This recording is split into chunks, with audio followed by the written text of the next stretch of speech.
Up until a couple of weeks ago, Clair Obscur was a game that wasn't even close to being on my radar. I had heard it was a turn-based game, and that put me off of it because I'm the type of guy that likes to play games like Sekiro and Dark Souls and God of War. But after hearing about the high praise the game was receiving, I decided to check the game out, and I even made a video on it. In that hour of playtime, the game really managed to hook me in with its incredible opening, and I decided to play through it. As of yesterday, I managed to fully beat the game. The main all of its side content has been finished. And I can say with full confidence that Clair Obscur will definitely win Game of the Year. The gameplay of Clair Obscur is so innovative and fun and addresses exactly why I don't like playing turn-based games, but then turns the formula on its head and makes it fun for both parties. The problem I've always had with turn-based games was that they felt slow. You could kit out your party and enter a fight, but at the end of the day, the combat always just boiled down to your turn, my turn, your turn, my turn. In this game, it's my turn, then your turn, but I have the opportunity to defend myself, and if I do it successfully, I can launch damage back at the enemy.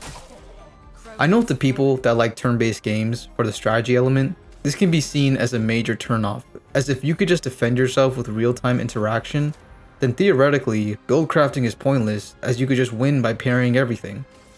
But the thing is, the difficulty in this game prevents that from being the case. Enemies start off with very simple combos that can still catch you off guard from time to time, but the damage won't be anything to worry about. Yet as the game goes on, enemies start to do insane combos. I'm talking upwards of 6 to 12 hit combos that can easily KO you and potentially even one-shot you. Now yes, you can still go down the route of I'll just parry everything. But the truth is, we're all human, and we are bound to make a mistake in the long run.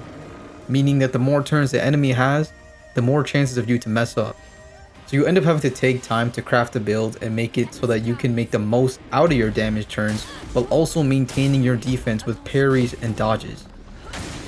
I found myself, especially towards the end of the game, having to really lock in and make sure that the damage I was doing was sufficient and the defense was on point so that I could survive enemies' 12 hit combos that could practically one-shot me. Speaking of build crafting, the game has some of the best build crafting I have ever seen.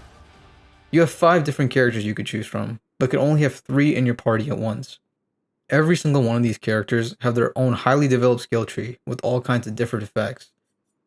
You can take each one in a support role, an offensive role, or a role that combines the two. On top of the skill tree, you have the character's weapons that each give passive benefits that could potentially lend themselves into your current build or have you debating whether or not it's time for a respec because this new weapon you just got has insane passives. Finally, you have the Pictos and Luminas, which are basically your passive effects that your character can have on. There are an absolute ton of these with varying abilities attached to them.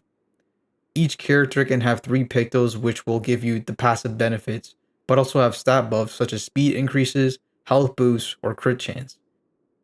After winning 4 battles with a Picto, it can be learned as a Lumina, which turns it into a passive buff without the stat increases. This basically makes it so that every character could potentially own the same buffs, but only one character can have the stat boost from it. And like I said earlier, there is an absolute ton of unique passives buffs ranging from very obvious must-haves to some that sound silly at first, like auto-dying at the beginning of a battle, only to realize later that auto-dying can synergize really well with other handfuls of Luminas. I'm personally not much of a build crafter myself, but even I found myself spending hours just reading skills, determining how to fit them into a rotation, and also just trying to figure out how to balance the Luminas I was giving characters, because if I didn't mention before, the Lumina points each character has is limited, meaning you aren't able to just have a million different passives all at the same time. Basically, what I'm trying to say from all this yapping is that if you love turn-based games for the strategy, you got that here. And if you love action games because of parrying and dodging and feeling like you have control on whether or not you win or lose, this game has that as well. The story of Clair Obscur is amazing. But as with any story, it's very hard to talk about this and not go into spoilers.